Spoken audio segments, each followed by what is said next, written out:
What do you think is the number one thing that sets you apart from all the other yoga instructors, or all the other personal chefs, or all the other real estate brokers that are in the market?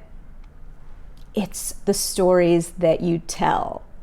My name is Joya Das, and I've been a television anchor here in New York City for the last 20 years. Very specifically, though, I covered the financial markets from the floor of the New York Stock Exchange.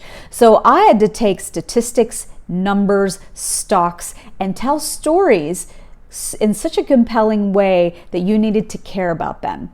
And now I am teaching my public speaking masterclass students how to tell stories so that you can care about their product, about their service, or about their leadership.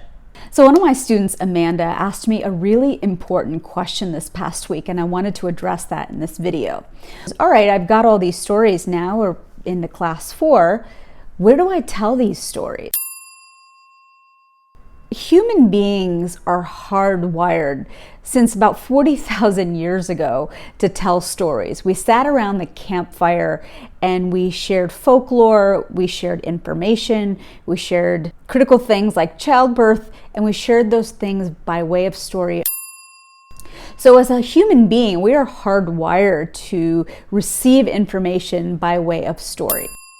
Who are you marketing to? You're not marketing to a robot. You're marketing to other people. And what is it that people respond to? What is it that drives people? Their emotions.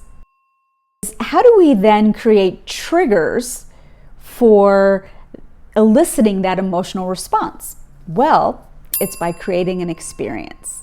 And how do we create an experience?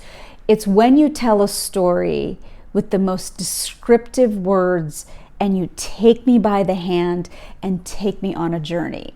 The more descriptive of an experience you can create for me through your story, the more influence you're going to have on the other party's decision. Let me give you an example. If I walked into a room and I said, "Oh, you know, this room smells really nice." Okay, that might be, you might be like, okay, I get that. But if I walked in and I said, "Oh, the room smelled of cinnamon and spice and cardamom, and it just overwhelmed me when I first walked in the door," you're remembering a time that you had cinnamon or cardamom or coffee and that warm feeling that rushed over you as you were enjoying that coffee.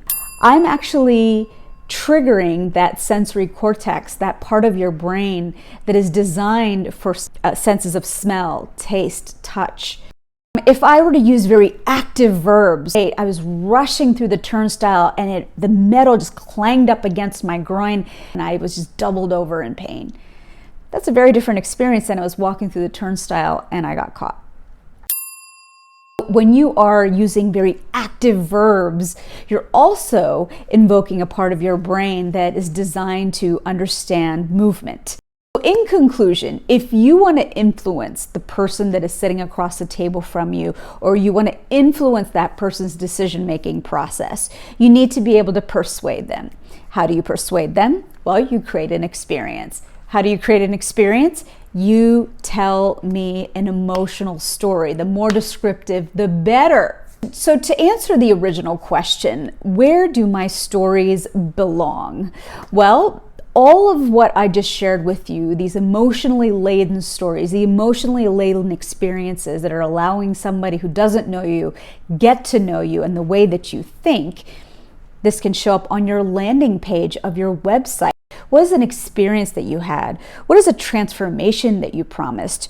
What is a result that you created for one of your clients?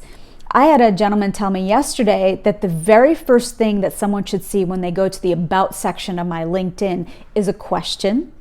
And then I should take them through a story, take the reader through a time that I created a transformation for one of my public speaking clients.